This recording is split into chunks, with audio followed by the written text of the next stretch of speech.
Good morning, dear friends. I'm happy to see you all here and welcome you to the SCO Ministers of Healthcare meeting. We are based in the Russian Federation in Moscow. So on behalf of the President of the Russian Federation, on behalf of the government, the Ministry of Healthcare and myself, I'm happy to welcome you all to this meeting. This is an SCO Ministers of Healthcare meeting.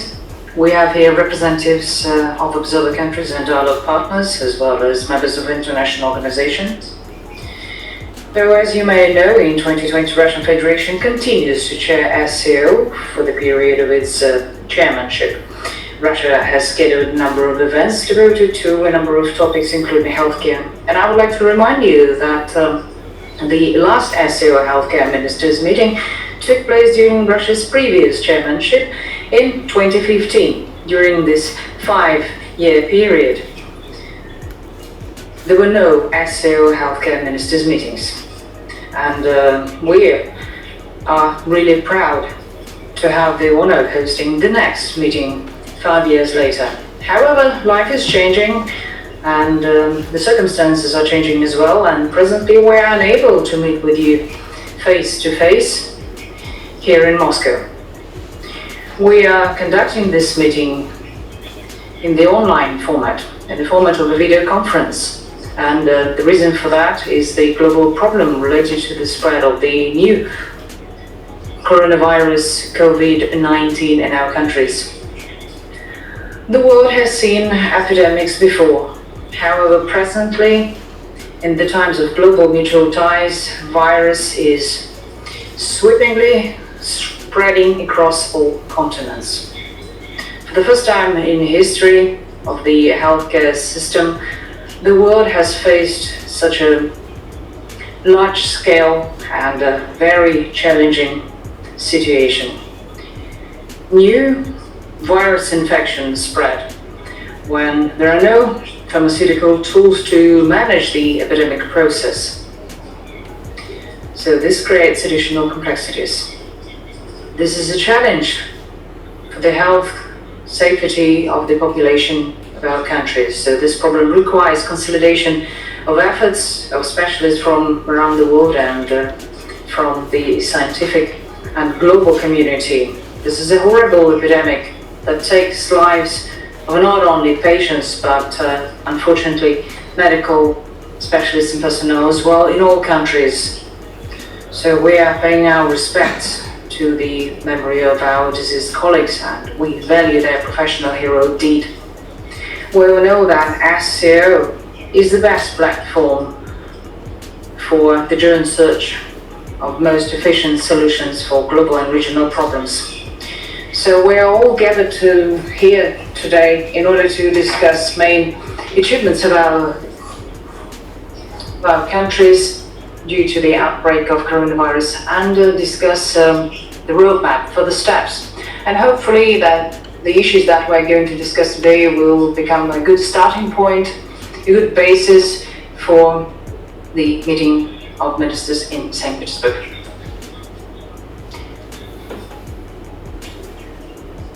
And the meeting of heads of states. And now I would like to give floor to the special envoy to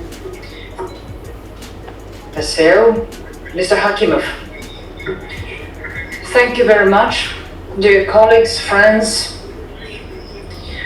First of all, I would like to express my gratitude and admiration to those who've been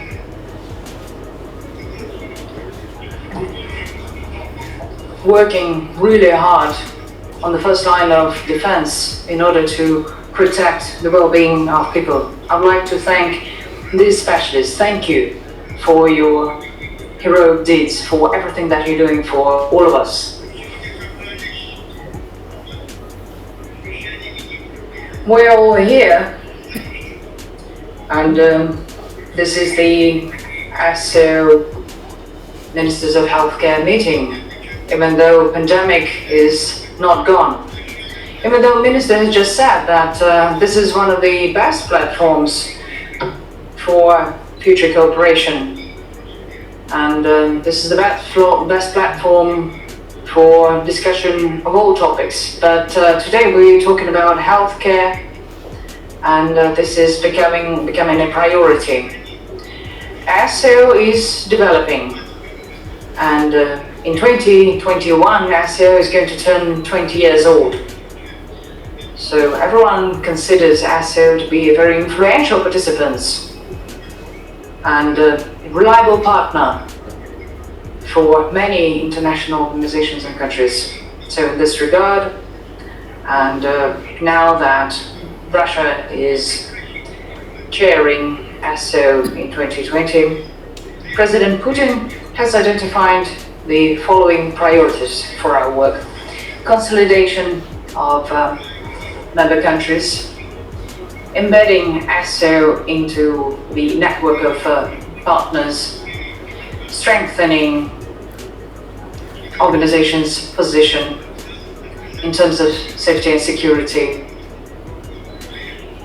focus on integration and building big Eurasia, and ensuring open and transparent partnerships.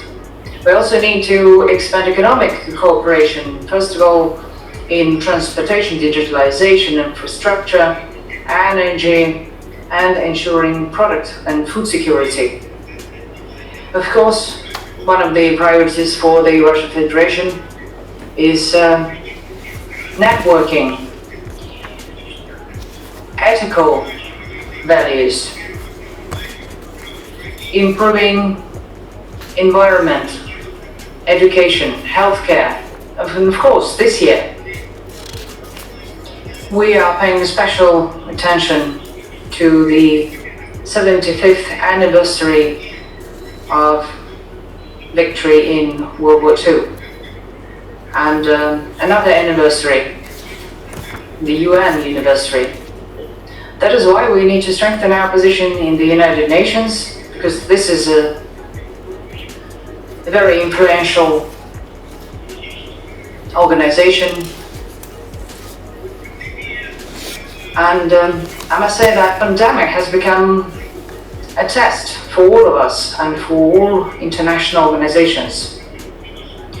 We need to understand that there are lessons learned and conclusions drawn from this situation, and we also need to understand what are the next steps to improve our work. So in this context, the Ministry of Healthcare came up with a number of measures, in particular develop a review, and we think it's a very important step. We support this initiative, and Minister of Foreign Affairs conducted a meeting on the 13th of May in the format of a video conference where they discussed the plan for the future, how SCO or member countries, what they can do in order to ensure safety and security, including biosecurity, biosafety. We have 90 plus measures and actions on our list. We managed to implement most of them, but still things are changing, then they keep changing, and we have to adjust. So this is a new format for SCO, a video conference format, online format. I'm sure this is a positive experience, but I really hope that someday we'll be able to meet face to face in person, talk to each other, and look each other in the eyes and actually work together. The most important thing is that Russian chairmanship is targeted at organizing a meeting of heads of states. Possibly the timing is right, and all heads of states would be able to come to St. Petersburg and meet each other so that they could discuss in person all the relevant issues. So I wish every success in all your endeavors, and I wish you a fruitful meeting, and I'm sure that together we'd be able to do quite a lot and succeed. Thank you very much. Thank you. So following our agenda, I would like to make a short presentation and tell you what is being done in the Russian Federation in order to mitigate the coronavirus risks and consequences. First of all, I would like to start by saying that all the measures that we have on our list. Next slide, please. All the measures that we have on our list, the measures to counter COVID-19 pandemic, were based on the well-organized and well-structured system. Here in the Russian Federation, we have an up and running network of relevant hospitals, and we have well-trained personnel. So all the measures that we have developed in the Russian Federation are based on this system. Vertically integrated and really well-structured medical service that is in charge of epidemics. It's also in place. We have special services related to medical insurance, so they are always there to support and help, which is good because in this situation we had a chance to ensure access to all medical services for all our citizens. I know that in some countries it was not that easy, and some countries experienced challenges. We have created a number of bodies in order to align the process across the country. So first of all, I'm talking about the high-level tactic groups. We had teams working in the government, in the ministries, and in the regions.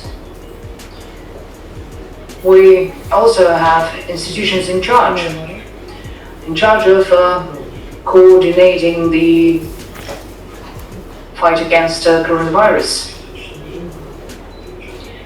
It's worth mentioning that one of the key elements was creation of a single resource where we could accumulate information most relevant, most up-to-date.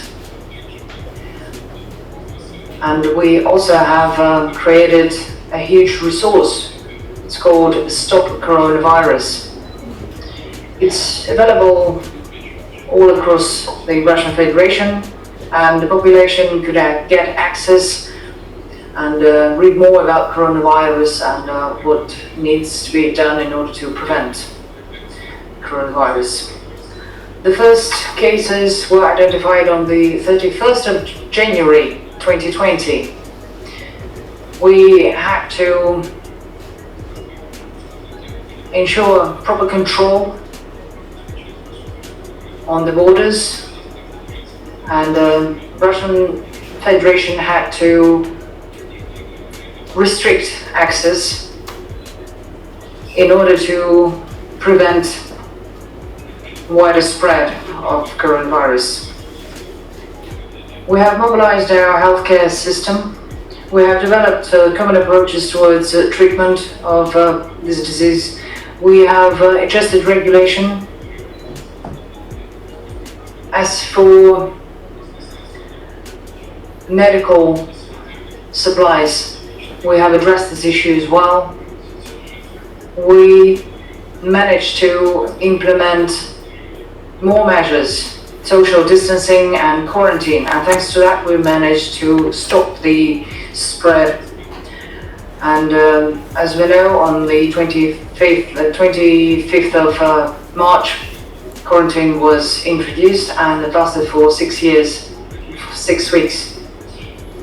We have created special information system in order to monitor and trace contacts of those who were infected, and we also created social support system and services. We managed to stabilize situation and reduce the number of infected by 27%. We have dramatically reduced the number of patients who were severely infected, and we had a number of regulatory documents developed, number of recommendations and other supporting documents in order to regulate the communication. And on this slide, as you can see, the overall number of infected people amounts to almost 800,000. Number of those who got well, 580,000.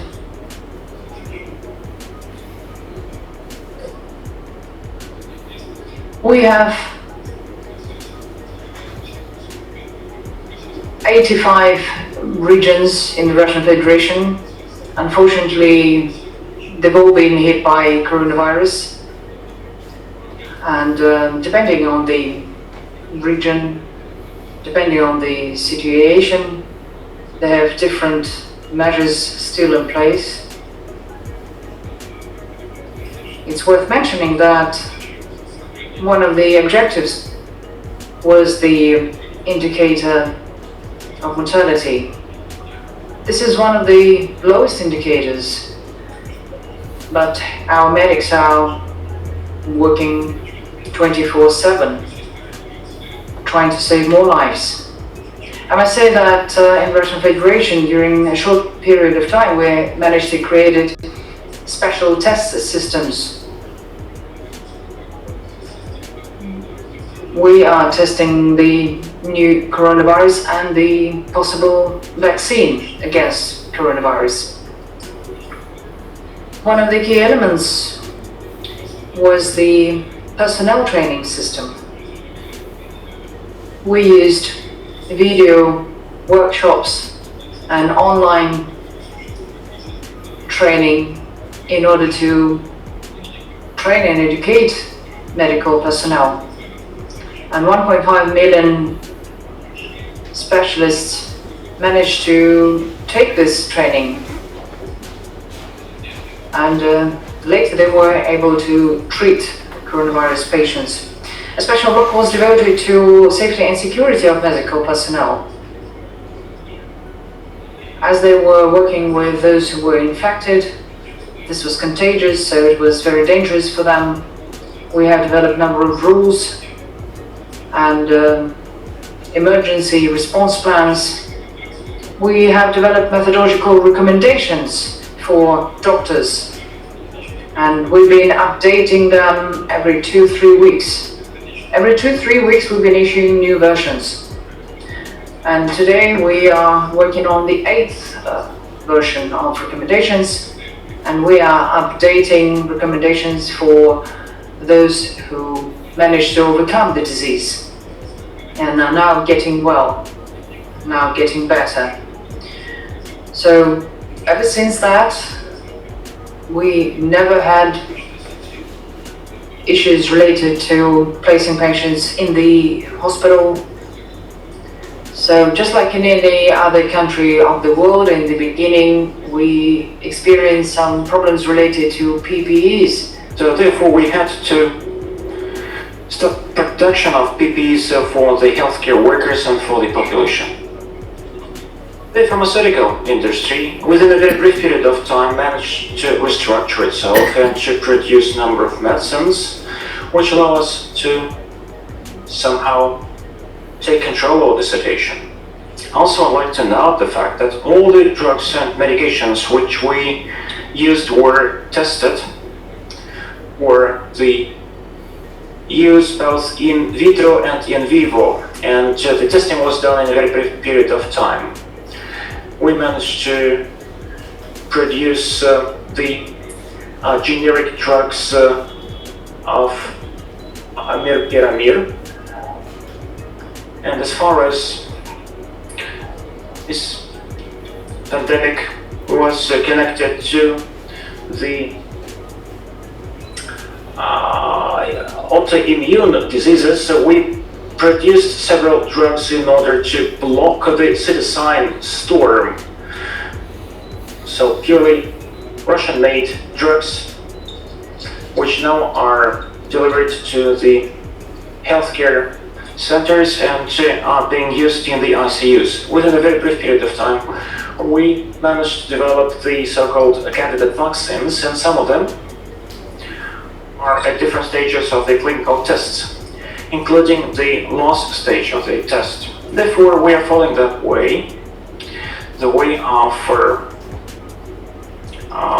somehow approaching the pharmaceutically controlled situation. And finally, at the very end of my presentation, I'd like to say that Russia, as a responsible member of the SCO, takes an active part in the global events and activities, bringing together the healthcare ministers who are present today at that meeting. We are communicating with them regularly. We provide mutual assistance to each other. And I'd like to say that the Russian Federation does a lot in order to contain and control COVID-19. But I appreciate very much the countries which share their experience and best practices. This is something which we're going to discuss today. So I appreciate the efforts to make our work more efficient. Our work should become more secure and safer for the healthcare workers. The documents which we have prepared and the joint efforts which we are taking hopefully will allow us to mitigate and eliminate that problem and to proceed with building more secure situation, that we are immune from the infections and diseases. With this we can react more rapidly. Thank you so much for your attention, and I pass on the floor to my colleague, my counterpart from India, Mr. Vardhan. Over to you, Mr. Minister, Your Excellency. His Excellency, Minister of Health of the Russian Federation, Mr. Vorashko, dear Excellencies and distinguished members present on this prestigious forum.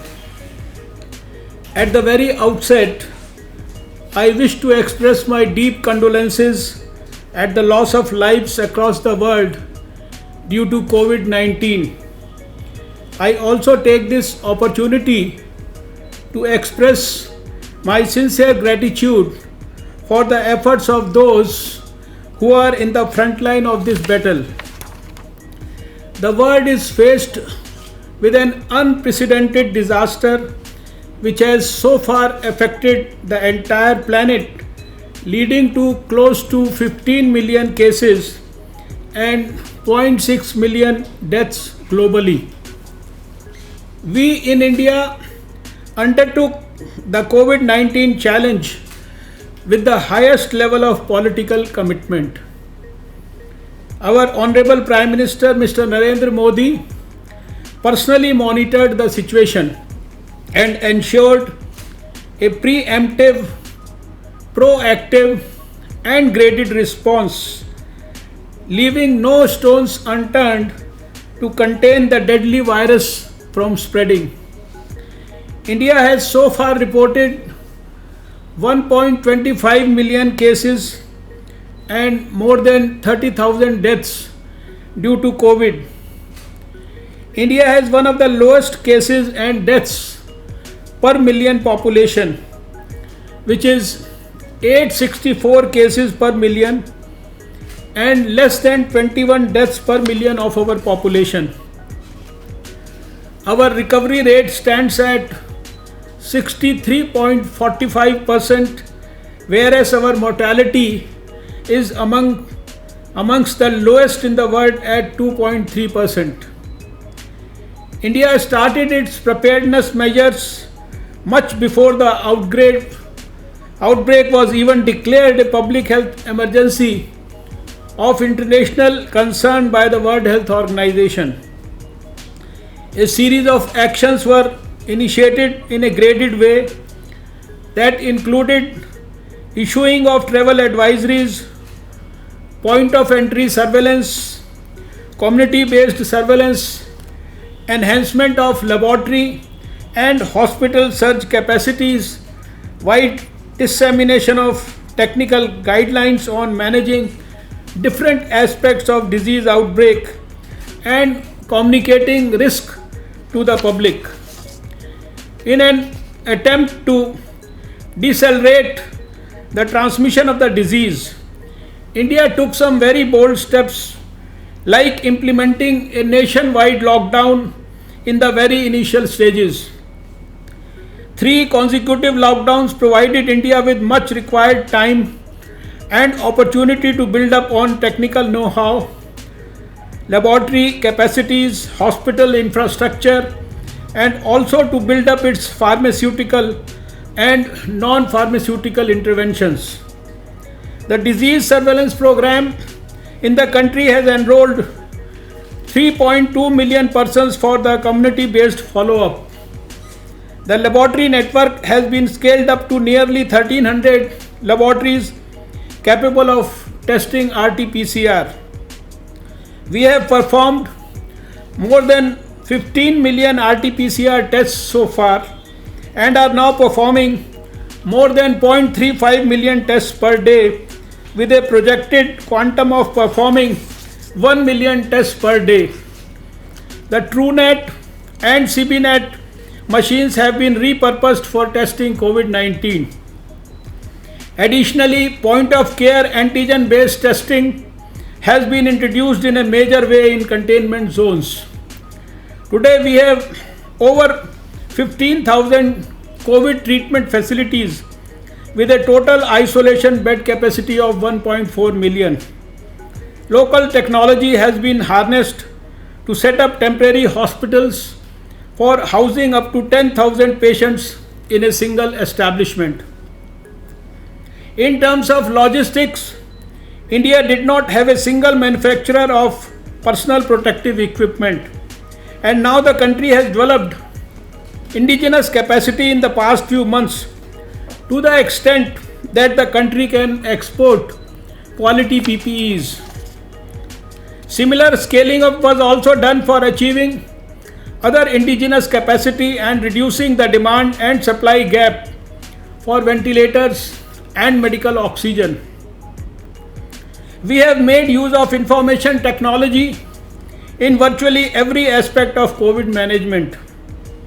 Arogya Setu app and Itihas, a cellular-based tracking technology, have been used for surveillance and identification of potential clusters of disease.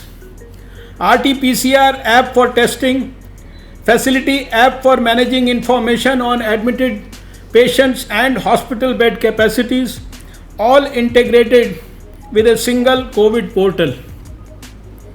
Various cadres of personnel and volunteers beyond health sectors have been identified and trained to create a 15.9 million strong army of COVID warriors. To build their capacities, training resources have been made available through online training modules and webinars. To bring about behavioral change in India's diverse communities, communication material and toolkits have been developed and disseminated in local languages. Excellencies, India has taken all necessary steps well in time, including surveillance, strengthening of health infrastructure, capacity building of over 2 million frontline human resources, risk communication, and community involvement. I think we did our best and we did well.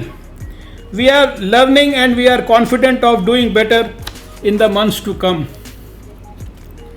To address present and future challenges, the public health research agenda for COVID has been accelerated to advance an affordable vaccine in the near future. Indian pharma and biotechnology industry are also geared up for manufacturing drugs and diagnostics. The Indian traditional system of medicine has also contributed substantially in boosting the immunity of general population. Such complementary medicine systems are widely practiced in all member states of our Shanghai Cooperation Organization. However, there is currently no institutional mechanism within SCO to discuss cooperation in traditional medicines that has the potential to fulfill the WHO Traditional Medicine Strategy 2014-2023 and also reinforce the effective implementation of the joint statement on cooperation in combating epidemics signed by the Qingdao Summit in 2018. Taking the above into consideration, India would like to propose the setting up of a new subgroup on traditional medicine under the existing institutional meetings of the SCO health ministers. In order to discuss this proposal and to identify areas of cooperation, India has already circulated on 26th June 2020 a concept paper on holding an online seminar on the role of traditional systems of medicine for attaining the sustainable development goals in SCO member states. India seeks the kind support of all member states for its proposal to set up a separate subgroup on traditional medicine under the health ministers meeting. In this hour of crisis, I call upon all member countries of this prestigious group to work together and combat COVID to mitigate its impact on health and economy. In congratulating all those who are striving to save humanity, we welcome efforts to make all international institutions more reflective of 21st century realities. India will always stand with such efforts to foster meaningful and broad-based changes. I close my speech today with a loud applause for all those across the world who are at the forefront of this battle against a deadly virus. I stand here to honor the doctors, the nurses, the paramedics, the scientists, the journalists, the army and paramilitary forces, the airport personnel, the delivery boys and the sanitation staff, the forgotten roles who are today playing superhumans. They are our real heroes.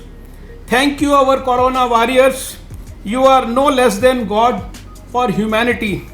Thank you, Excellencies. I'd like to pass the floor to Mr. Tsoi Alexei. We are communicating regularly with him, so over to you, Kazakhstan. Kazakhstan, please unmute your mic. Yes, we can hear you now. Thank you so much. Can you hear us? Yes, we can hear you. Thank you so much.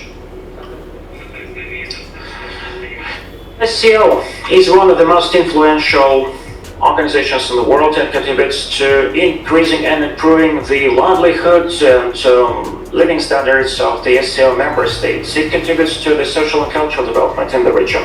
Cooperation within the SCO is marked by equality, respect to the diversity of the cultures, and strive to mutual development. The pandemic has become a test for cooperation for all of us. It has shown the key importance of and significance of the international cooperation. When We have to assist each other. Since the outbreak of the pandemic, we keep in touch with everyone and provide mutual assistance to everyone. I would like to take advantage of this opportunity to express my gratitude and my appreciation to all the countries which provide humanitarian and medical help to Kazakhstani people. I'd like to mark the high level of cooperation which we have between the healthcare systems of the SCO member states. And we're confident that the victory over this pandemic is close and can be reached only by joint and coordinated measures, which is noted in the final statement which we have to approve at the end of the day. In the recent days, we see the trend to stabilization of the situation in Kazakhstan. Actually, our morbidity rate is at the level of 1700 cases per day, in line with the regular rates. Now, we really involved in the consultations with the WHO, and therefore we register and identify COVID cases using the new standards. Therefore, the lab-proven COVID cases would be combined with the pneumonia. So once pneumonia is accompanied with the signs of COVID-19, Kazakhstan, along with other countries, takes into consideration only lab-tested and lab-confirmed and proven cases. So we are using the updated classification of the diseases since the 1st of August this year. Healthcare Ministry realizes that once we shift to this new standard, we will drop in terms of our rating on how we fight against that disease. But there's a special classification that can be used as a reference, and I suggest that SCO member countries support this proposal and follow this example, follow this model, because only this is going to help us to achieve the transparency that we're after. On the 24th of July, we had 78,000 plus of infected people. 49,000 plus people have recovered from coronavirus. Taking into account the World Odometer's rating, Kazakhstan is number 28th, as for mortality, number 53, as for number of recovered, on 58th. We have increased number of places for patients in hospitals. We have reduced number of patients in emergency rooms, and at the moment we have, unfortunately, the speaker is breaking, there's no sound.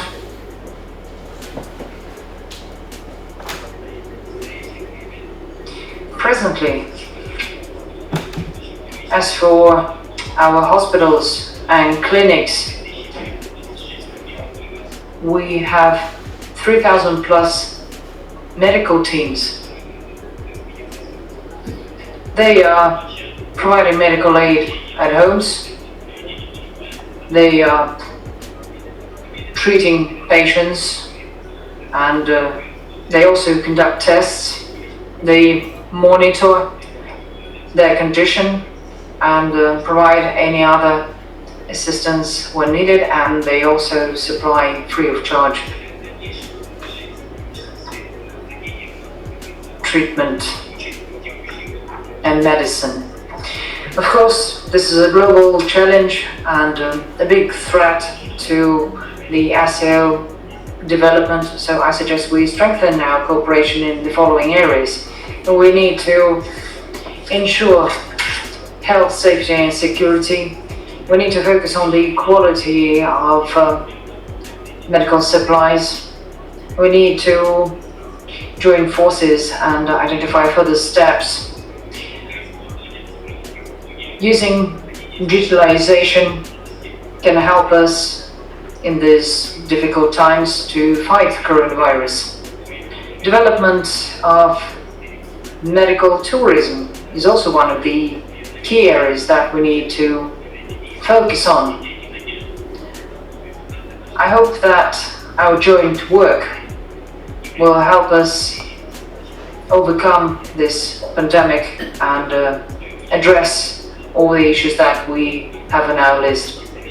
On our part, we are prepared to conduct a meeting for medical personnel in October 2020 in Nur-Sultan, and we invite all member states and observer states to join us at this meeting. Thank you for your attention. This concludes my presentation. Thank you, Alexey Vladimirovich. Thank you very much for your presentation, for letting us know what is going on in your country, what is your experience. And now I would like to give floor to our next speaker, the chairman of the healthcare system from China, Mr. Saiyo Wei. We've known each other for a long time now. You used to be a deputy minister back then, and I was working in the surveillance body in the Russian Federation, so I'm really happy to see you here, and over to you, Minister.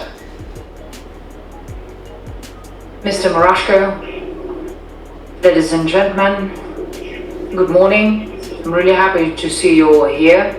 This time we have a video conference. Of course, this is a very important milestone in fighting coronavirus, but the most important thing is that we are here, that we can exchange our experience and knowledge.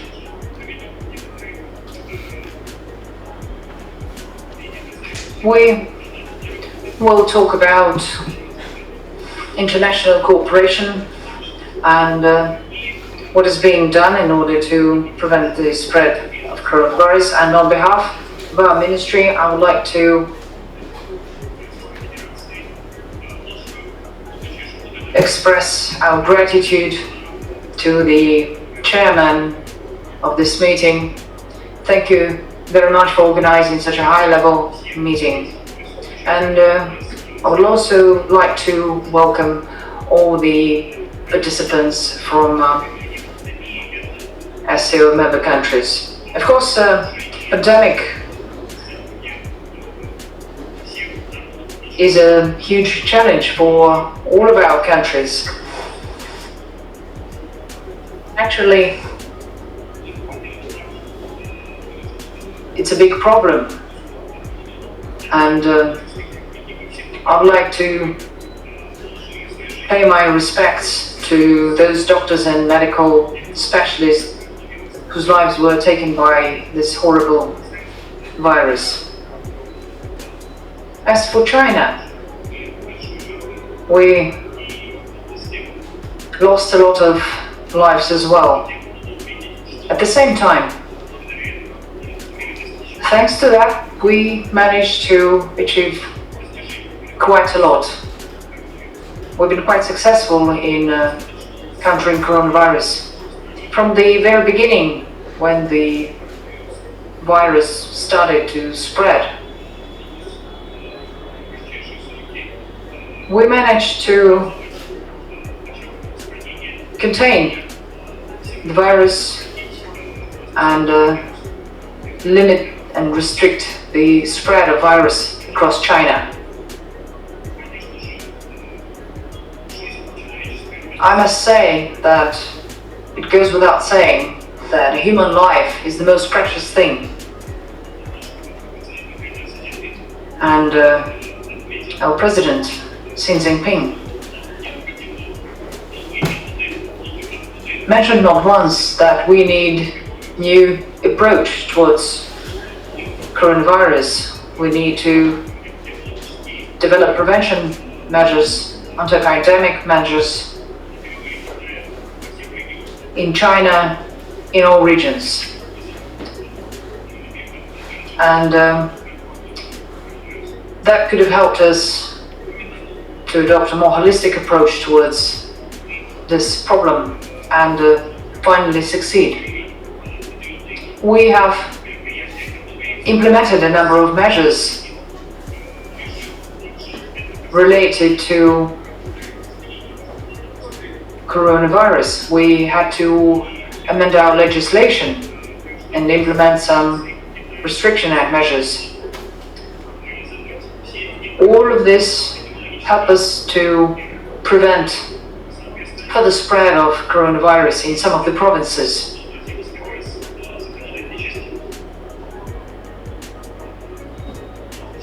Our system is first of all based on the early detection,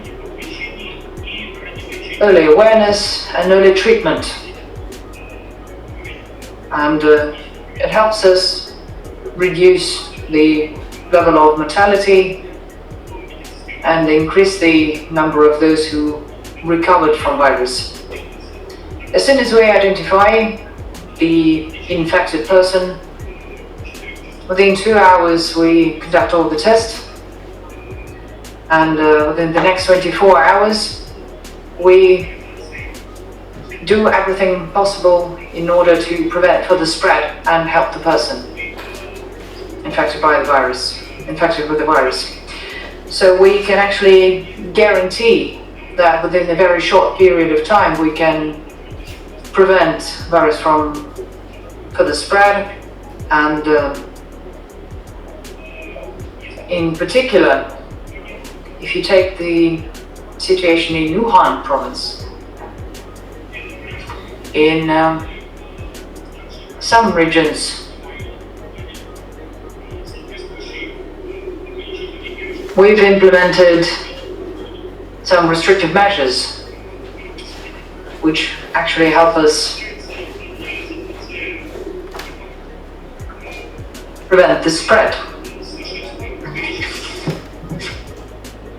As for PCR analysis, we're doing the best we can, and we're conducting tests, and of course when we detect higher temperature than usual, we prefer to make a test and undertake respective measures.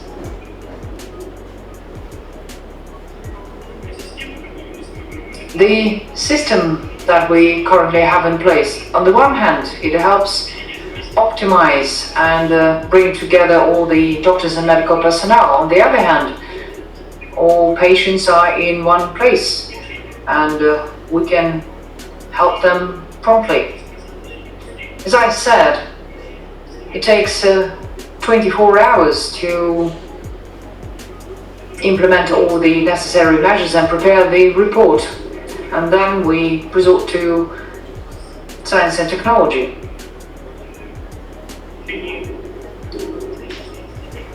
Then it takes another 16 days. We make tests, blood tests and others.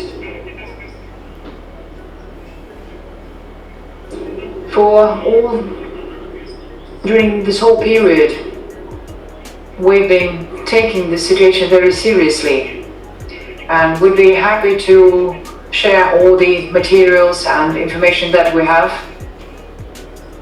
And we've been working closely so far with 180 countries, 180, and we are prepared to conduct more thorough negotiations, more detailed negotiations. We are eager to help other countries, and we have around 150 countries that we have supplied necessary medical supplies, and we are eager to do so for other countries. Ladies and gentlemen, COVID-19 is a huge pandemic, horrible pandemic, and we are faced with a very serious challenge and threat. We noticed that in the very beginning, coronavirus hit only some countries, but unfortunately it's spreading. So we need to join forces and fight virus together. I have three proposals, if I may. First of all, the role that WHO can play, and based on science and technology, we are prepared to fight coronavirus. We think that WHO may play a very important and key role.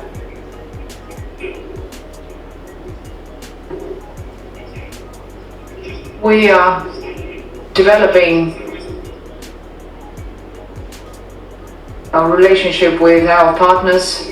We are discussing possible measures because we want to prevent coronavirus from further spread.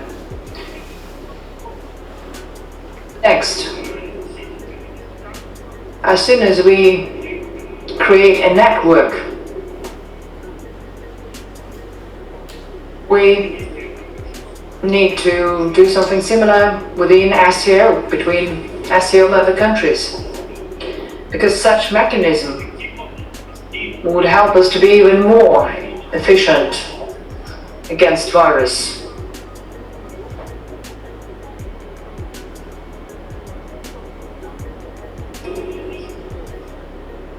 It is well known that within our SCO partnership, we could work on other issues as well, which would help us improve overall safety and security in our countries. So our today's meeting is the meeting of SCO member countries, health ministers, and of course our main topic is COVID-19. But this meeting is very important, very relevant, but I'm sure that together we'll be able to conquer, we'll be able to promote our Silkway initiative and keep moving forward. Thank you very much. Thank you very much. Thank you for your proposals. We will consider them. And now I would like to give floor to the Deputy Minister of Kyrgyzstan. Mr. Спасибо. Уважаемый Михаил Альбертович, уважаемые участники, позвольте приветствовать вас на третьем совещании министров здравоохранения государств-участников Шанхайской организации сотрудничества. Пользуясь случаем, хочу выразить признательность организаторам сегодняшней встречи в онлайн-режиме, в целом российской стороне за председательствующего в это нелегкое время. Пользуясь случаем, уважаемый Михаил Альбертович, хотелось бы выразить благодарность вам, российской стороне, за ту гуманитарную помощь, за ту помощь, которую вы оказываете. Вот вчера приехала вы, Олег Владимирович Гриднев, тоже говорили, большая бригада медицинских специалистов, врачей, иммунологов, врачей, которые готовы для оказания медицинской помощи в наших лечебных учреждениях, в наших больницах. Хочу выразить благодарность вообще всем like to express my gratitude in general to all those doctors, medical personnel and other specialists in healthcare that are working on the front line, on the first line of defense, fighting COVID-19. Saving lives. In order to prevent COVID-19 from entering further spread, we are working hard on identifying and isolating infected individuals and those who have contacts with those infected. I would like to say that Mr. Tsoi already mentioned this, but since 17th of July, we have statistics related to pneumonia and COVID cases. Of course, we had an outbreak. The last day shows that we have 15,460 confirmed cases, and during the last day, 260. When we talk about pneumonia,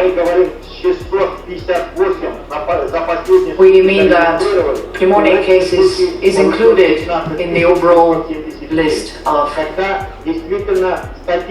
cases. However, sometimes statistics is deteriorating. But as I said, on the 17th of July, we have merged the two statistics, the two formats. So, as of today, we have 31,000 cases plus. Of course, we are interested in number of deaths, the level of mortality.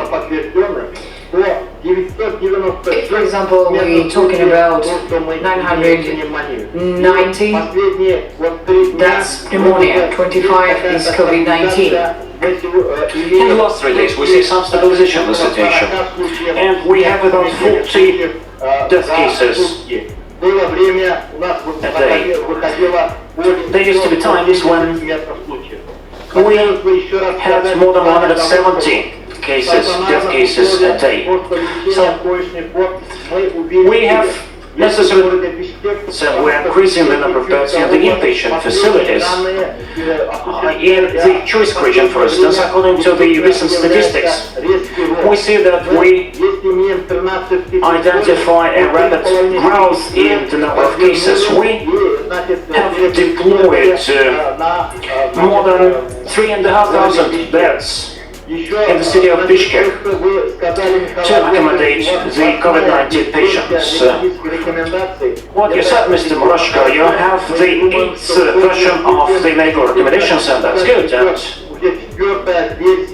And now that there is the 4th edition of the regulations on how to treat COVID-19, for instance, we had to make certain amendments into the clinical protocols and into the clinical regulations. I think that we would appreciate any organizational and methodological assistance and help from the SCO member states. Amid the pandemic, what has been noted, we have to bring together our efforts in order to take urgent measures to mitigate and eliminate the pandemic.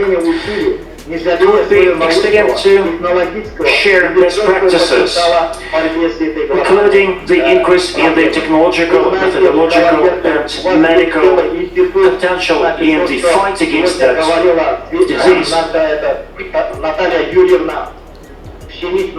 But Ms. Pshenichная, Deputy Director for the Central R&D Institute for Viruses and Vaccines, said that our R&D Institute is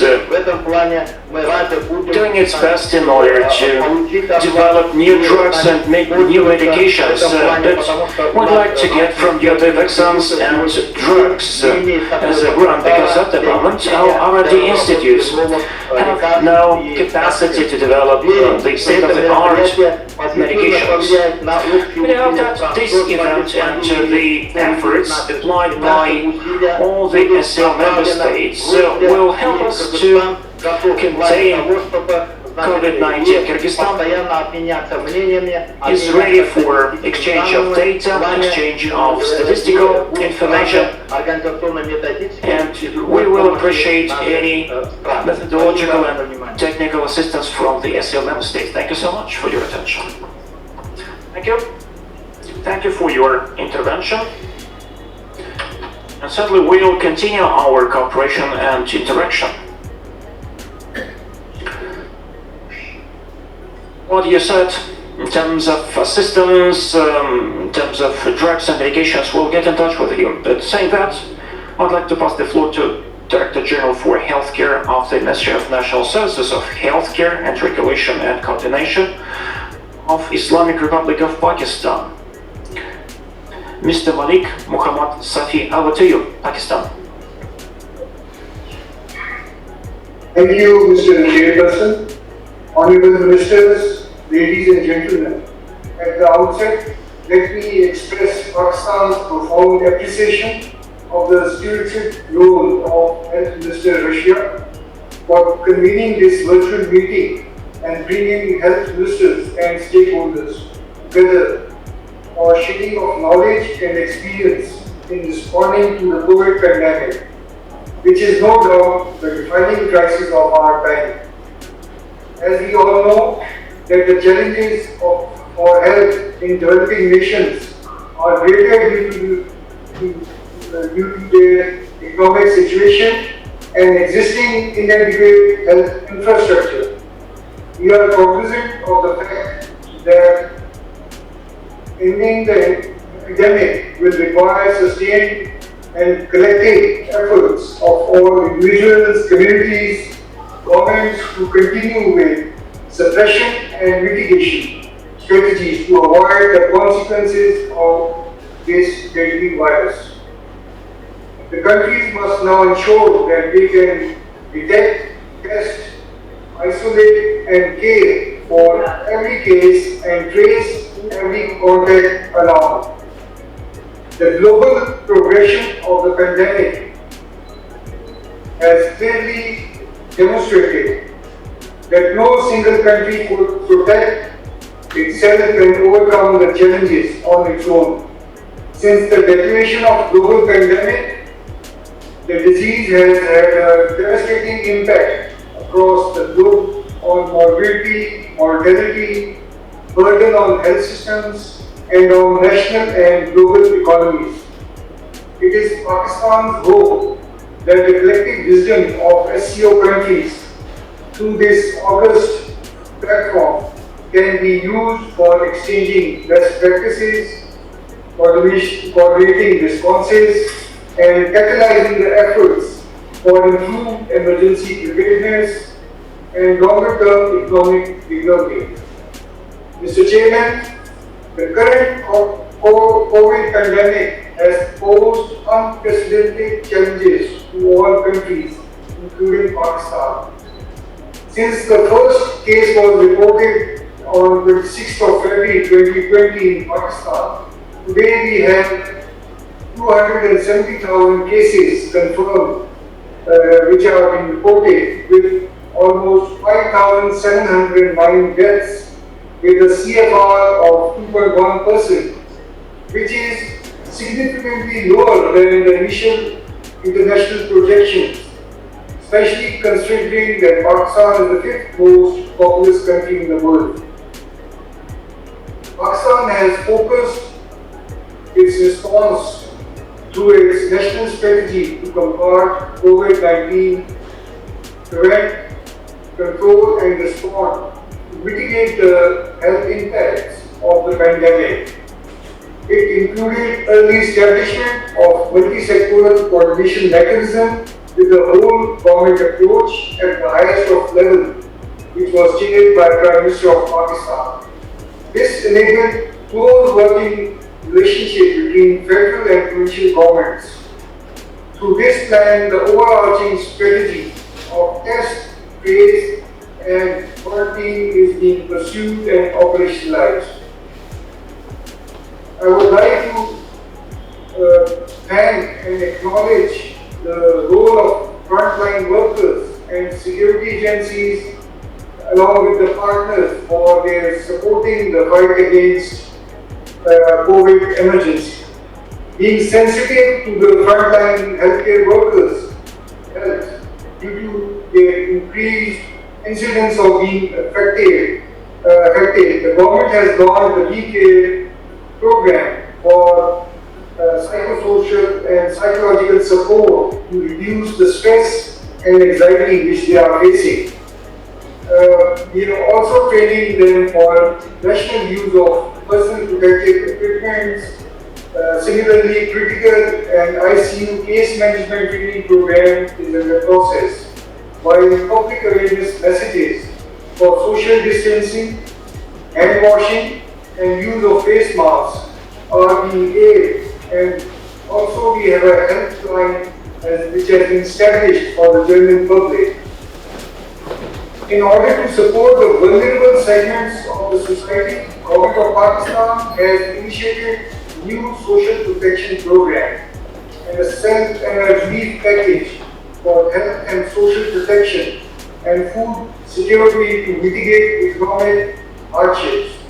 Additionally, tax exemption for import of essential medical equipment and supplies has been made.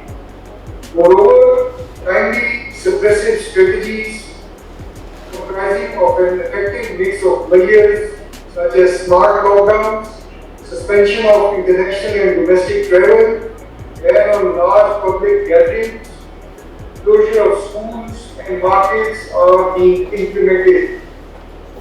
We must realize that effective vaccine against COVID-19 are urgently needed to protect populations and restart economies. Where they can, governments are funding the development of vaccines and making arrangements with vaccine manufacturers. Pakistan has also joined the consultation for the COVAX facility at Gavi and is expected to receive support to the Gavi COVAX window in order to immunize 20% of their population. Moreover, bilateral channels are also being explored to ensure availability of COVAX vaccine.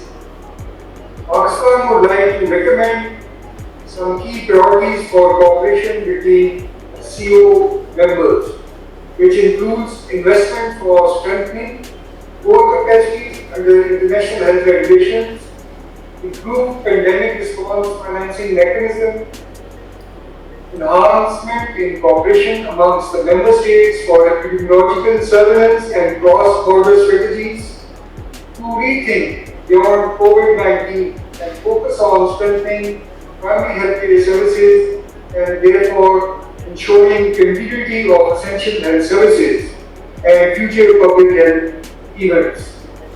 To conclude, Pakistan would like to state that all member states of SCO have to play a role by pursuing scientific knowledge to bring about meaningful and equitable changes to how the world will respond to such crises in the future.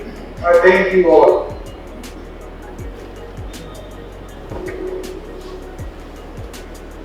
Thank you so much. And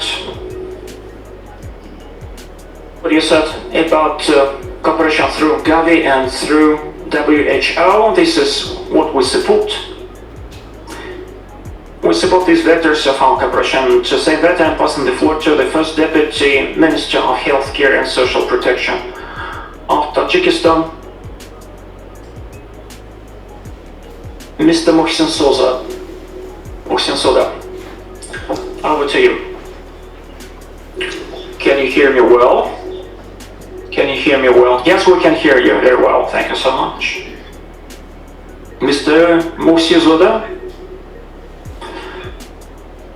Dear Mr. Chair, ladies and gentlemen, thank you so much for this opportunity to participate in this August meeting of the SCO Healthcare Ministers. First of all, I'd like to thank the organizers of that meeting for very informative presentations made by the speakers.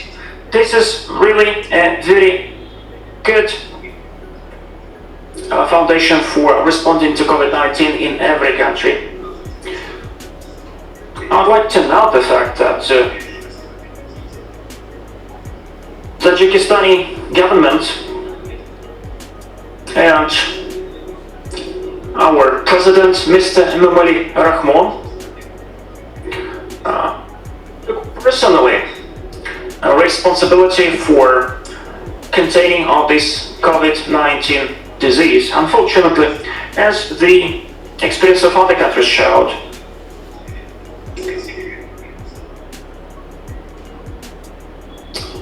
the measures which were taken from the very outset proved not to be very efficient, but as long as we started the experience of other countries, as long as we started launching our activities which were based on the viral diagnostics and surveillance, as well as lab testing, step by step we noted certain alleviation and improvement.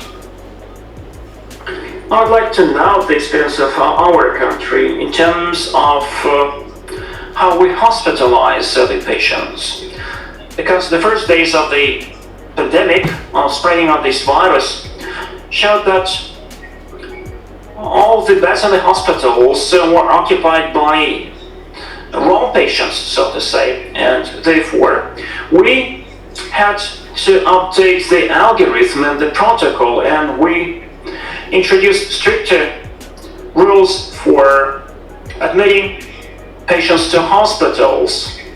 Subsequent measures resulted in the fact that we were very specific about every household. You know that 93% of our republic is rural, and those who lived in the remote regions, they also were taken under control, they were taken into consideration. The experience which we have accumulated in the capital of the country, in the city of Dushanbe, we replicated in the most remote regions. Our targeted measures aimed at fighting against COVID-19 in every household, in every family, helped us to do a lot at the level of the primary healthcare centers. And we managed to differentiate the patients who needed first aid and urgent help, and we certainly controlled the lungs situation. We did X-ray control at the regional level and at the national level, and this helped us to differentiate all the patients, sort them, even identifying the cases of COVID-19 which were not lab confirmed. This was done in order to alleviate the burden placed on the hospitals, and therefore we decreased the number of beds in the hospitals accommodating COVID patients. At the moment we have hundreds of patients who are admitted to the hospital, and thousands of cases without any symptoms, without any signs. We certainly agree with the fact that we have to take into consideration and include into the statistics the cases which are confirmed by X-ray. We separately take into consideration the lab negative but X-ray positive cases. Actually, this is registered as the recovery after COVID-19. We do believe that the statistics of such morbidity and the primary identification of the patients with lab-confirmed tests may help us to localize our actions and focus our actions and efforts on where we can use our limited resources. I'd like to take advantage of this opportunity. I'd like to tell you about how our lab service works. We have about 8 labs. The ones which are deployed at the national level. Unfortunately, we are lacking tests and test equipment, but we do everything possible in order to get these tests from everywhere we can, and this is quite promising. In the upcoming 2 or 3 weeks, we will embrace all the potential cases. For 4 weeks already, we have a very stable situation, and we try to take any measures possible in order to prevent the second wave of the pandemic. We are getting prepared for the seasonal flu. Our institutions have to be prepared in terms of providing free drugs and medications to the people. At the moment, we have developed a program when we can cover the potential outbreaks of any disease.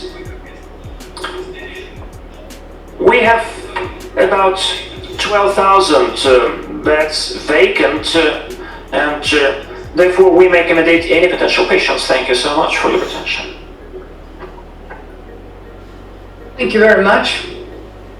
I'm really grateful that you mentioned anti-flu vaccination, because this is very challenging and dangerous times, and we need to think about the autumn and winter. As for us, we already have a number of agreements signed and contracts for the upcoming season. We don't want the two infections to hit us together. So once again, thank you very much. And now I would like to give floor to our next speaker, a colleague of mine with whom we've been working together, our colleague from Uzbekistan, Mr. Ushatmanov. Over to you, please, Minister. Alisher Kayumovich, we can't hear you. Dear Mikhail, Minister, dear colleagues, Mr. Hans Kluge, I'd like to express my sincere gratitude to the Russian Federation for organizing such a big conference. Our meeting will help us develop a common approach, coordinate our actions, and understand further steps so that we could address the threats and challenges promptly. Our President has established and founded a special committee to address COVID-19 pandemic. We have introduced quarantine in the country. We have undertaken a number of actions and measures. In order to fight coronavirus, we've been working closely with hospitals. We've built 3 new hospitals, 600 beds each, and 4,000 a hospital. We intend to expand the number of beds up to 10,000. We have a special clear zone for 20,000 beds. We have high-tech lab in place to fight COVID-19. We also have a high-tech center where we have developed a system of our own to detect coronavirus. It now has proper registration, and bench tests have been conducted. They've been quite successful. As for PPEs, as of today, Uzbekistan has capacity to produce PPEs in the required amount. At the same time, as for cooperation in pharmaceutical area, we are working closely with the Russian Federation. At the moment, we have 731,000 medical supplies. We have 30 supplies of and vendors of drugs and medical supplies. We are also getting help from China, 359 pieces of equipment from 143 supplies, and 161 medical supplies from 99 supplies. As for Uzbek medical company Nobel Pharm has registered a new cure, and at the moment they are finalizing the formalities. We're also working with Europac Labs, and in 1 month they intend to produce remdesivir cure. On a regular basis, we're conducting video conferences with leading specialists from SCO countries, from Eurasian Union, from CIS countries, and video conferences with many other countries. We are exchanging experience and knowledge with specialists from Turkey, Russia, Germany, and many other countries. We have engaged German specialists working in microbiology and hygiene, Professor Vardhan. And also, we have engaged a number of consultants. They are working in our country. These are specialists from Turkey. At the same time, I must mention that in April this year, we have arranged a visit of Chinese specialists from Chinese province. They helped us a lot with our patients in order to prevent further spread of COVID-19. We have implemented a number of measures in close cooperation with the WHO and European Regional Bureau. It's worth mentioning that from the very first day, WHO has been supporting us and still is supporting us and helping us with emergency measures.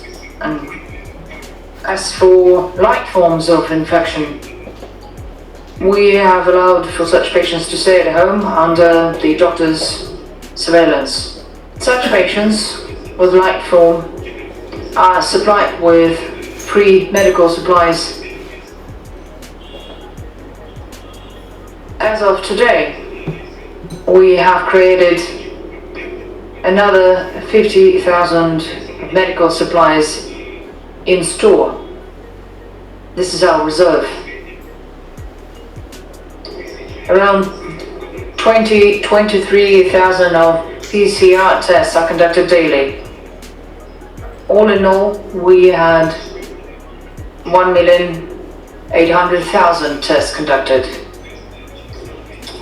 In July, we have allowed private clinics to conduct tests. We are still monitoring the situation in the country, and on a daily basis, 52% are those cases that came from other countries. That means that our citizens are coming back from vacations from other countries, and they get infected in other countries and bring infection into our country. So we had to bring quarantine measures back. At the moment, we have 986,000 cases. 10,000 plus patients are still in hospitals. 8,000 plus patients are undergoing treatment. Some of them are in critical conditions, and we have 0.5% of mortality. Dear colleagues, I'd like to mention Mr. Norev's role in this fight against coronavirus. The chairman of SCO has done quite a lot, and he provided great support to Tajikistan. We would also like to express our gratitude to the Russian Federation and the Chinese People's Republic and all other members of SCO for all their help and invaluable support. Thank you very much, and I wish you patience, good health, peace and well-being. Thank you very much. Thank you. Thank you, Alisher Kayumovich. This was a very interesting presentation. You are doing indeed quite a lot, and it looks like you are quite successful in fighting coronavirus. And right now, I'd like to give floor to thank you to our previous speakers, and now I would like to give floor to our next speaker,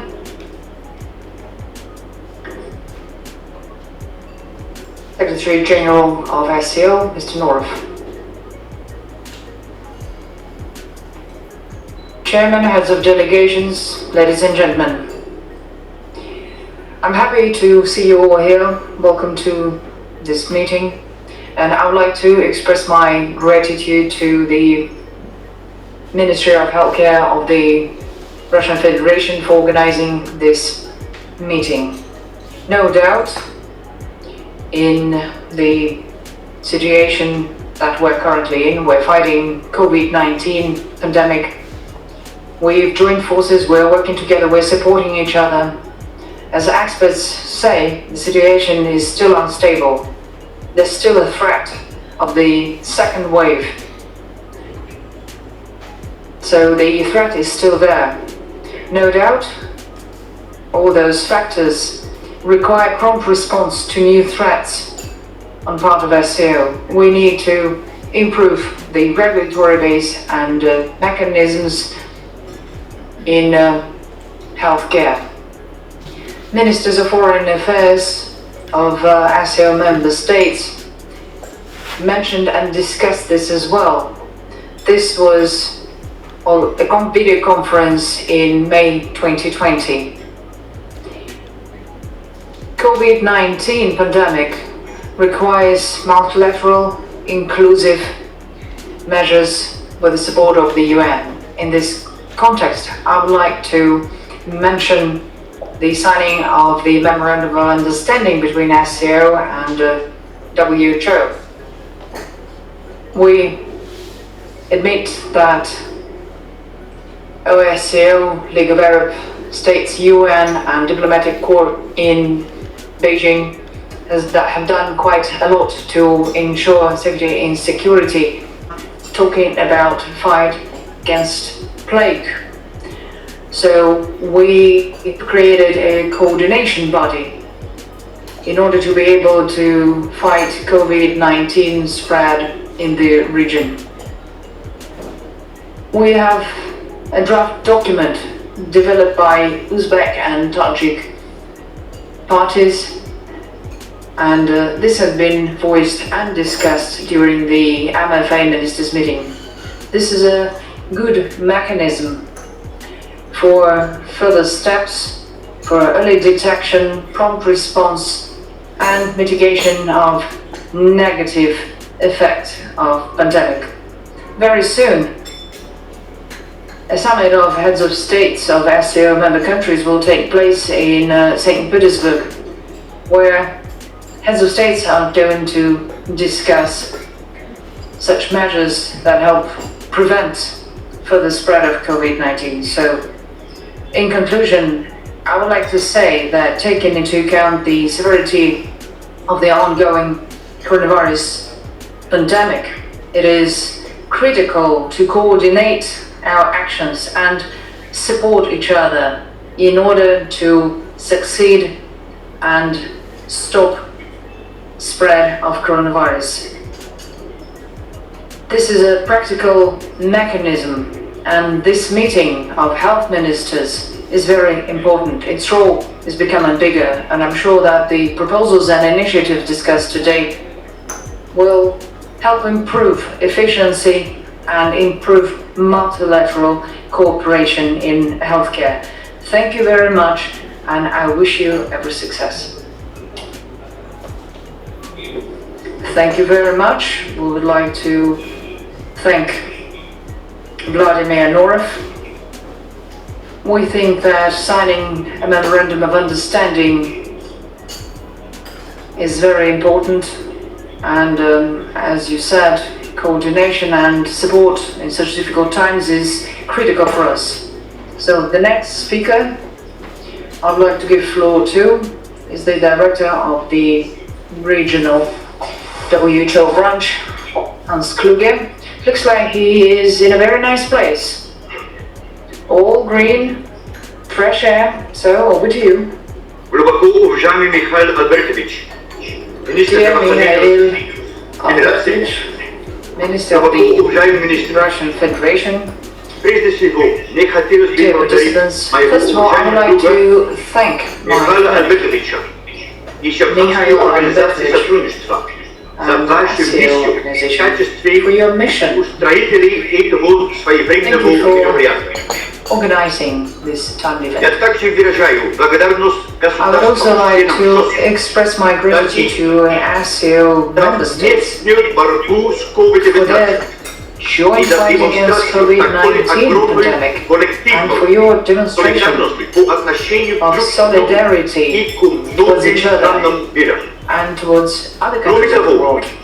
Поздравляю ваших работников I would like to переднего congratulate края, your настоящих героев, frontline ставших medical на борьбу с этой пандемией. personnel and heroes who are fighting В самом деле, every day. ваши действия служат Indeed, доказательством what you are doing самой is another причины evidence, создания is another proof of why we have взаимное created доверие SCO. и содействовать сотрудничеству во имя Establishing более trust, we благополучного are improving cooperation, and we are creating a better В мае future. именно государства-члены ШОС выступили In May, призывом SCO member предпринять states энергичные и скоординированные многосторонние усилия, were в discussing рамках которых Всемирная организация здравоохранения and играет conservation of efforts, важную роль. where WHO is playing a great Глава role. уважаемый министр, готов поделиться с вами первыми Esteemed тремя ministers, I'd полезными be happy уроками to share the 3 key наших lessons действий в that ответ we на инфекцию COVID. developed in response to COVID-19 pandemic. Урок первый. Международная Lesson number солидарность 1. имеет International огромное cooperation значение. and solidarity is Никто не very будет important.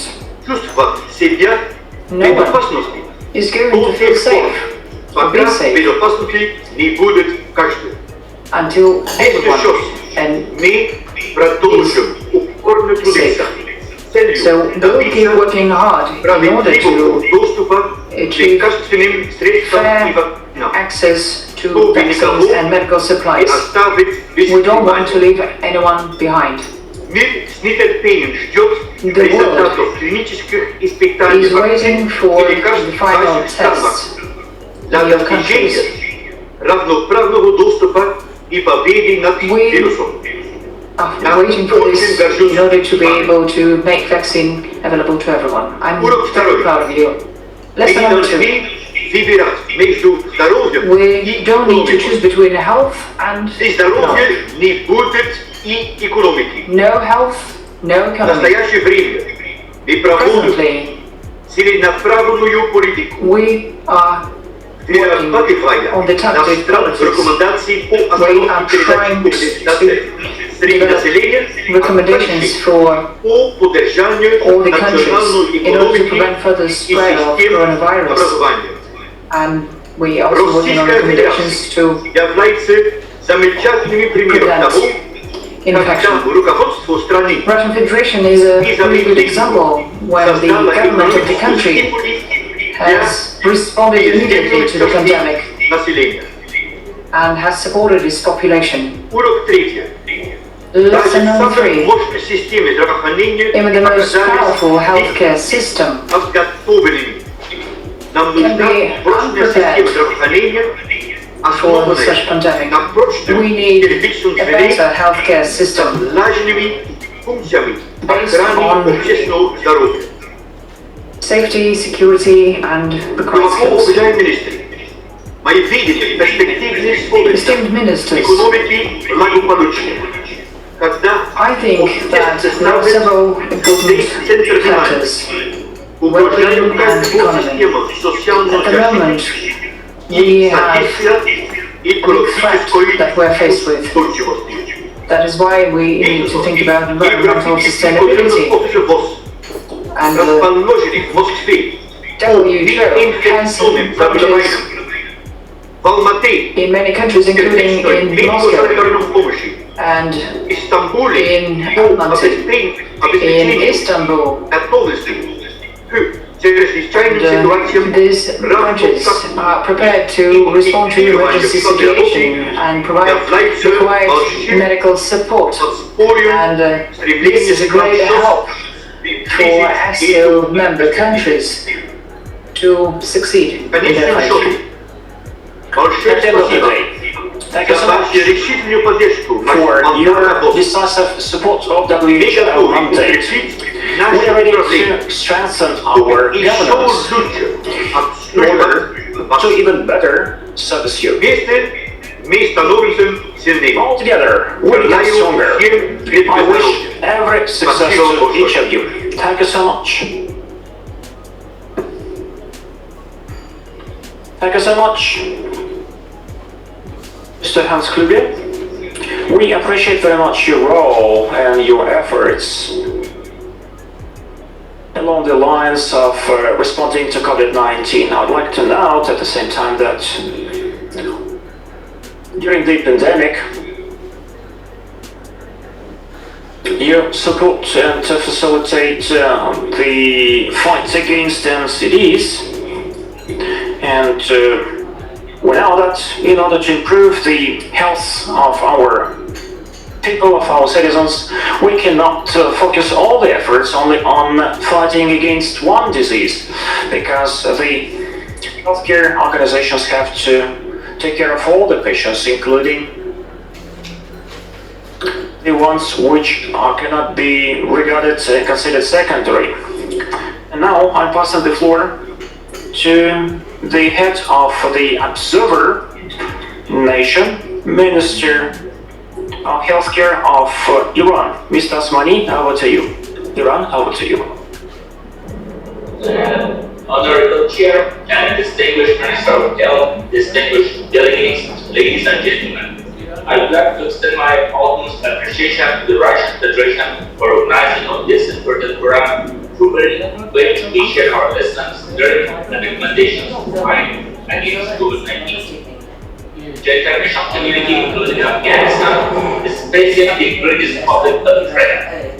The COVID-19 pandemic has significantly disrupted the living systems in communities and overwhelmed health systems and governments.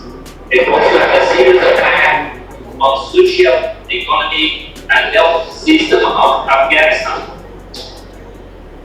His Excellency, the President of Afghanistan, has introduced and led a set of the whole government approaches to fight against COVID-19 in the country.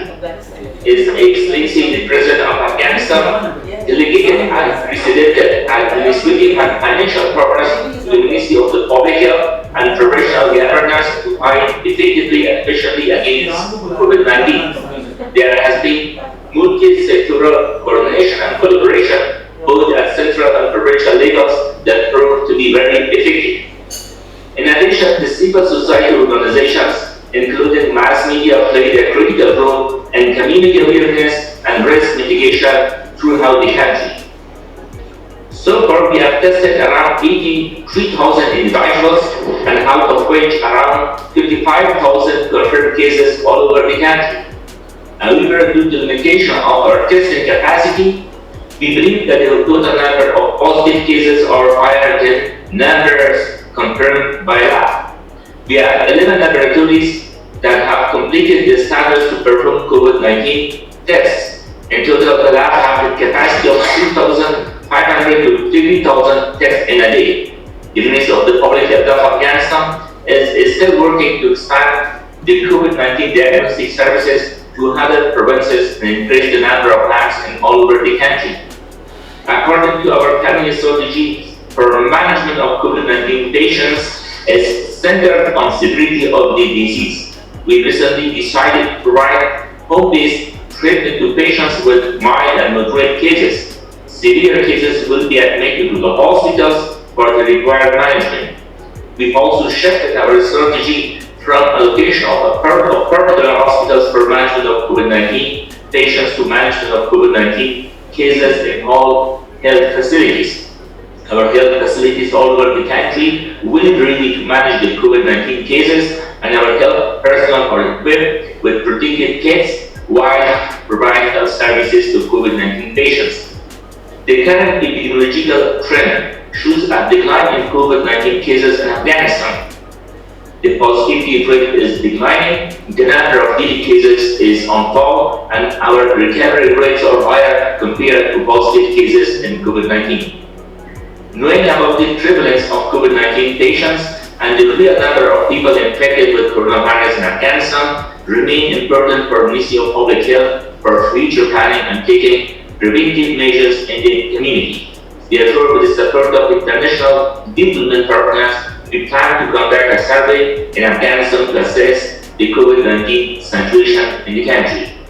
The initial findings of the survey suggest that 50% of Afghanistan population was infected with the novel strain of coronavirus. Moreover, in Kabul, the capital, the infection rate for COVID-19 was around 50%. In addition, the number of cases were higher in urban areas compared to rural areas. Like the other countries, Afghanistan hears the second wave of coronavirus pandemic too. And for this reason, the Ministry of the Public Health of Afghanistan wants to have the experience that we had during the first wave of the prevention of COVID-19. As the level of education and health awareness at community level is low, many community members should effectively comply with the recommendations provided by the Ministry of Public Health.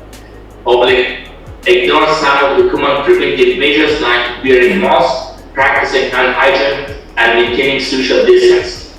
We have placed our effort to reach the communities through different approaches, including involvement of the religious leaders.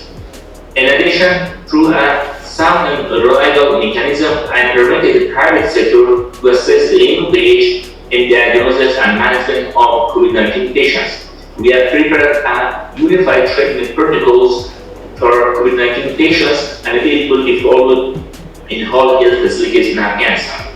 The case definition for diagnosis of COVID-19 has been revised. As you are aware, Afghanistan has limited capacity to perform mass testing for the patients. That's why we recommend diagnosis of patients based on clinical stages in those places that we do not have labs and testing capacity.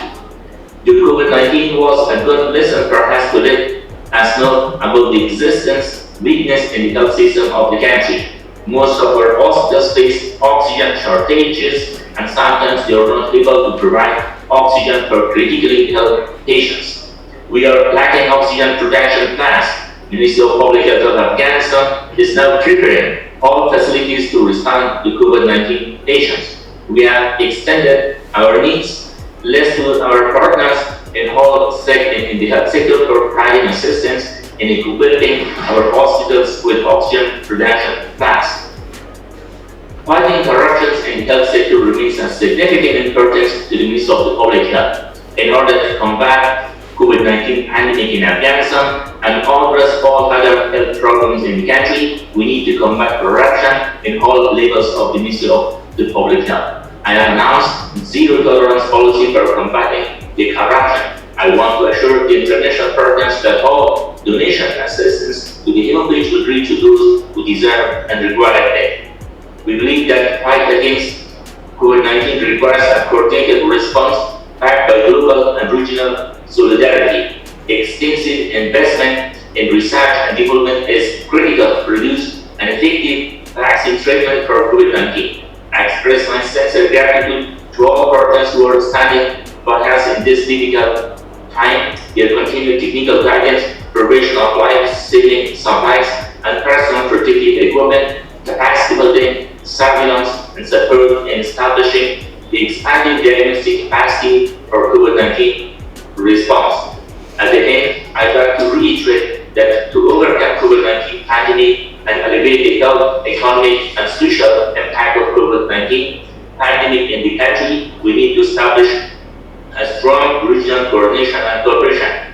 We should exchange our experience, assist in increasing technical capacities, conduct joint research, and provide all kinds of significant support to the government that they needed.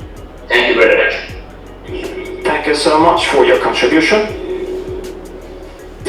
And we're joined by the First Deputy Minister of Healthcare of Belarus, Mr. Minevich. Over to you. Can you hear us?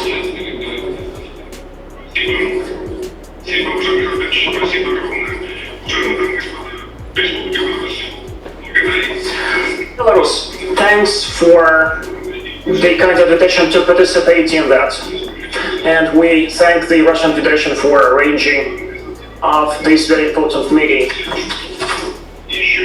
The pandemic is not over yet. And altogether we are discussing certain lessons learned, and we'd like to draw your attention to some of the lessons which we have learned. And there are three main such lessons. First and foremost, the efficient response maybe only when we show a real commitment to fighting against COVID-19. The second thing is that the epidemic showed that we have to have a one-stop shop organization to fight against that, and the WHO acts as such, and the European Bureau of WHO in our case provides every necessary support. As the observer, we note the role of the SCO, which is spearheading these efforts. This is the third such meeting of the healthcare ministers. I'd like to stress the fact that the national context is an important factor when we develop the strategy to fight against COVID-19. But we managed to cope with that, and we prevented the uncontrolled spreading of the infection. We held epidemiological surveillance and research, and therefore we managed to introduce smart lockdowns, necessary testing, and this will be done until the epidemic is over. We have developed the timely response plans. Every plan actually is supported and pinpointed by certain resources. These scenarios were tested in the real-time situations. Before, we were criticized for having too many beds in our hospitals, and I put that in brackets because the number of beds in the hospitals since the outbreak of the pandemic helped us to provide necessary assistance to all COVID and pneumonia patients. We would like to thank you for the supplies of reagents and medical supplies. We have launched our own COVID-19 tests, and at the same time we did 1,220,000 tests, and we have deployed 50 labs, which as a network cover the whole of the country. We have 66,000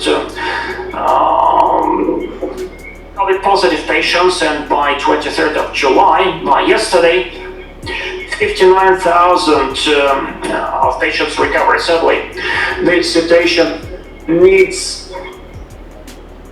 more attention to be paid to that, but we can state that we are getting out of that pandemic, and our inpatient centers are working to normal. During the pandemic, we managed to provide specialized healthcare assistance to all our patients. So it means that our cancer centers and cardiovascular specialized centers did not have to be transformed into COVID hospitals. So once again, let me stress that without total lockdown, sticking to the social distancing and other measures, we managed to comply with the WHO recommendations. I hope that our experience shows that being at different stages of the pandemic spreading, we see that there are some common approaches and initial algorithms of how to respond, and these measures are quite efficient for our region as well. Thank you so much for this opportunity to deliver our information, and thank you so much to participate in such an August meeting. Thank you. Thank you. We see that Belarus works actively in terms of prevention and treating of COVID patients. We believe that you have great success, and we are ready to continue our cooperation with you. Advisor to the Minister of Islamic Republic of Iran, Mohammad Asai, over to you. Yeah, thank you very much. Okay, let me read this short statement on behalf of Dr. Saeed Namaki, Minister of Health and Medical Education, of Islamic Republic of Iran. Excellencies, ladies and gentlemen, at the outset, let me appreciate Shanghai Cooperation Organization for such initiative that definitely will result in better delivery of the healthcare, social and economic status of the member states during the COVID-19 era. We all know that majority of countries are doing their best to control COVID-19 based on their health system infrastructure and capacities, ensuring delivery of essential health services in line with the framework of primary health care. However, the preliminary information shows that immunization coverage, tuberculosis and HIV/AIDS diagnosis and care of patients with non-communicable disease, including some preventive, curative and rehabilitative services, are affected due to COVID-19 pandemic. The recent joint report of WHO and UNICEF warned alarming declines in vaccination during COVID-19. This happens due to disruption in the delivery and uptake of immunization services caused by the COVID-19. Excellencies, the SCO member states, having some common cultural, economic and health-related challenges, that sharing information and experiences can contribute in our joint efforts to respond to COVID-19 and even any other emergencies in future. Our goal must be in line with moving towards self-reliance in production of vaccines, personal protective equipments and medicines to respond to COVID-19. There are many capacities and opportunities in our countries that is still untapped, and the SCO can encourage our cooperation and partnership in strengthening health system response based on primary health care. Dear colleagues, majority of the SCO member states having a strong history of primary health care, a tool that must be used efficiently in reducing morbidities and mortalities due to COVID-19. The Islamic Republic of Iran benefited from active engagement of primary health care in active full screening of the whole population of 80 million in a short period of time, identifying high-risk population, suspected cases, perform testing at the primary healthcare facilities, and reduce workload of the hospitals. Follow-up of diagnosed cases through primary healthcare and community engagement was a key intervention that has successfully implemented within catchment population of each primary healthcare facilities. We will be delighted to share these experiences with the SCO members. Your Excellencies, if this trend continues, it will reverse hard-earned achievements in many health indicators, including immunization coverage, family care, communicable and non-communicable diseases. Therefore, I urge member states to invest on strengthening health system capacity with priority given to the primary health care integrated approach, promoting public-private partnership, community empowerment, and health in all policies. These are among main strategies that we need to continue in order to fulfill our commitment targets of GPW30. Honorable Ministers, allow me to share the following recommendations for your kind consideration. Number one, the SCO Secretariat, in line with WHO and UNICEF statements, may request head of the states emphasizing on the importance of continuum of care to the at-risk population, especially ensuring high coverage of immunization, family care, growth monitoring, and NCDs, alongside the current efforts to fight against COVID-19. In this regard, the head of the state should be reminded about the importance of investing on primary health care and utilizing primary health care as a tool to combat COVID-19. Number two, this is the time that member states should think about redesigning hospitals and primary health care facilities that were built in the 1950s or 1960s. We should think about creating alternative routes through hospitals and primary health care facilities for suspected and confirmed cases of COVID-19 and how to provide ventilation and better spacing in the waiting areas. Based on some evidences, around 60% of the cases got infected from the health facilities. Number 3, the SCO should facilitate exchange of experiences between countries, particularly innovations related to the strategy and options to deliver primary healthcare services to fight COVID-19, and at the same time securing investments to address social determinants of health. Economic status of the households should not be ignored, and informal jobs must be supported by the country's high authorities. Number 4, we are here to share experiences, knowledge and technical capacities among SCO, which are countless in technical terms. We need solidarity and unified initiative under the global leadership and technical support of WHO. Equitable and timely access to an efficient and cost-effective vaccines is crucial.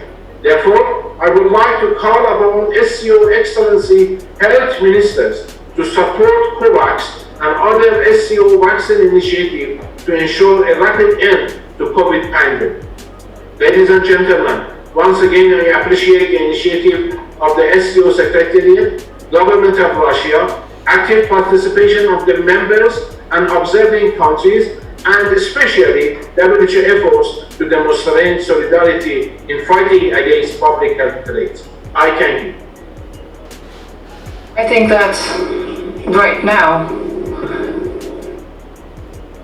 following our agenda, we have to take into account and consider all the proposals, suggestions and ideas and update the structure of our healthcare systems. And we need to bear in mind that there are some new requirements because challenges, threats are transforming, so we need different approaches, different views, and we are already doing this. So first of all, I would like to show all of you a review of best practices and best measures. This is a review devoted to measures that are being undertaken by the SCO member states to prevent further spread and entry of COVID-19. I'm sure you're well aware of the existence of this review. One small clarification.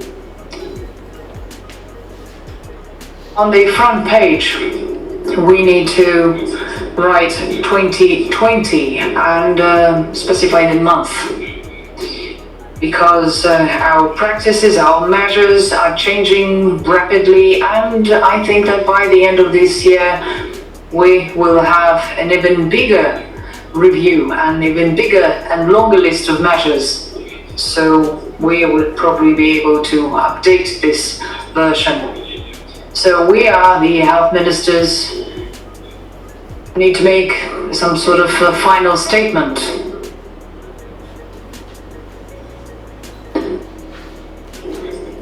This is a statement of the health ministers, taking into account the spread of the new coronavirus and following the common goal and objective, and in order to prevent the threat to health and safety and well-being of the population of SCO member states, we are voting for joining forces and fighting COVID-19 together. With a great concern, we admit that there is a threat that we're currently faced with, and this threat is called COVID-19. It has started in the end of 2019 and is still spreading across the world. We admit that pandemic COVID-19 requires global response and needs to be based on our joint work. We are convinced that fighting the new pandemic coronavirus requires a multilateral and well thought through decisions and solutions. And we need to work together with the United Nations and WHO and many other international organizations in order to be efficient in our fight against COVID-19. We are eager to share accurate data and information related to the new coronavirus. We are prepared to exchange information, share our experience, scientific solutions, and we welcome this brochure, this review of best practices, best measures to fight coronavirus in order to promote best practices and promote positive experience. We think that COVID-19 pandemic has stressed the importance of the agreement between SCO member states signed in 2011. Special focus needs to be on further steps, efficiency of our joint work and identification and response to such threats in the future. That is why we need to strengthen our coordination and respond to such threats and pandemics within the framework of SCO and in particular health ministers meeting. We be happy to keep working together, and we express our gratitude and support to all medical specialists, doctors, scientists, researchers around the world working in harsh conditions caused by pandemic COVID-19. Dear friends, to sum up our today's meeting and a final statement, I suggest we approve this statement, and I think that today we have discussed and approved a number of very important documents. So thank you, and I would like to thank all the ministers and your teams for all that you have done and for everything that we are going to do in the future. And we really hope that we'll keep working together as fruitfully, as efficiently, different formats, and I must say that preliminary we have scheduled our next meeting for October. However, I think that we will have to clarify the exact date depending on the situation. So once again, thank you very much for your active participation and position. Thank you.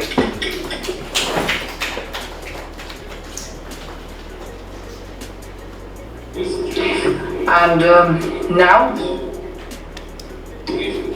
I would like to announce press briefing. Thank you very much to all the participants. This concludes our meeting. Thank you.